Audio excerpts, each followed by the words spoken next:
Kristijana Furmek iz Ivanić Grada osvojila je prvu nagradu na ovogodišnjem izboru ekstra frizera za 2008. godinu.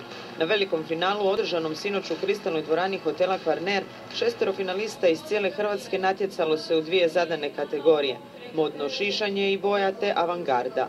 Prezadovoljna, oduševljena, presretna. To je ono što sam željela i ono što sam dobila. Izbor za najboljeg frizera i ove godine u Opatiju privukao brojne vrhunske frizere i stiliste iz Hrvatske i inozemstva, kao i mnogobrojne znatiželjnike. Mogu reći samo da u zadnje vrijeme sve više se u stvari posvećuje pozornost samim frizurama. Ono što možemo gledati na talijanskim televizijama da to već traje već godinama, kod nas pomalo će to isto tako doći. Zabavni program vodili su Barbara Štrbac i Zlatan Zuhrić-Zuhra, a kao poseban gost nastupio imitator Luka Bulić.